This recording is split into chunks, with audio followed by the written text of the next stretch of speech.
আসসালামু আলাইকুম। পাইপরা training centre থেকে যে যেখান থেকে দেখছেন সকলকে জানাই আন্তরিক শুভেচ্ছা অভিনন্দন। আমার প্রিয় নতুন পুরাতন ছাত্র ভাইয়েরা, আমি আপনাদের সামনে আরেকটি গুরুত্বপূর্ণ নতুন ভিডিও নিয়ে আসলাম। সেটি হচ্ছে থিকনেস থেকে কিভাবে পাইপ শিডিউল বের করতে হয়। কারণ অধিকাংশ ড্রয়িং এর কিছু ড্রয়িং আছে যেখানে শুধু থিকনেস দেয়া থাকবে, শিডিউল দেয়া থাকবে না।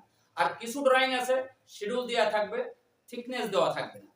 তো আসলে আমাদের যে ড্রয়িং গুলোতে থিকনেস দেয়া আছে তার শিডিউল গুলো আমরা কেমনে বের করব, আজকে হচ্ছে তার একটি ভিডিও। চলুন আমরা দেখি। তো প্রিয় ভাইরা, আমরা পাইপ শিডিউলের আমরা সূত্রটা শিখব। আমাদের মূল সূত্রটা হচ্ছে কি, pipe thickness into 2 whole square ভাগ পাইপ সাইজ।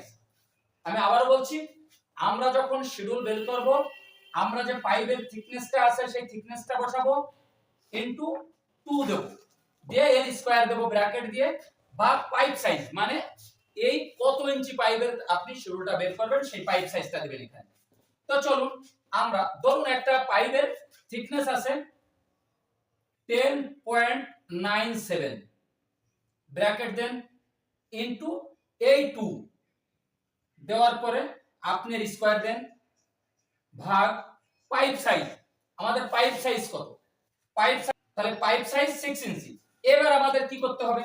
এবার হচ্ছে কি, আপনি ধরুন এর ভিতরে আপনি দরকার গুণ করে নেন, তাহলে আছে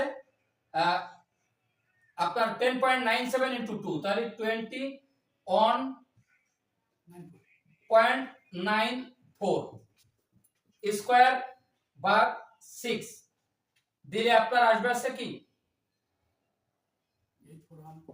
481.30 ভাগ 6।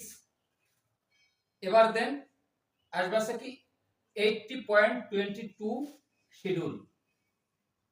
তার মানে আপনি যখন করবেন, আমি আবারও বলতেছি, পাইপ থিকনেস ইনটু 2 আপনি হোল স্কয়ার দিয়ে ভাগ পাইপ সাইজ, অর্থাৎ আমার পাইপটার থিকনেস কত ইনটু 2 ভাগ দেবেন পাইপ সাইজ, মানে আপনি কোন পাইপের শিডিউলটা বের করতেছেন।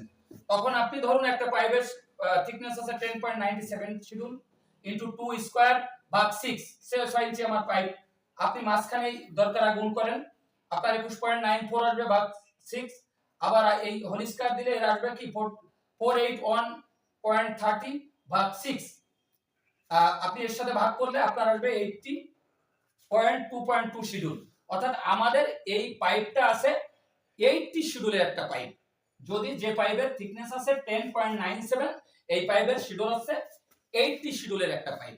তো এই ছিল আমাদের কিভাবে শিডিউল বের করতে হয় সংক্ষিপ্ত একটি আলোচনা। তো আমার প্রিয় ভাইরা, আশা করছি আপনারা যে যেখান থেকে দেখছেন অবশ্যই আপনারা এটা একটু দেখলে আশা করি আপনারা উপকৃত হবেন।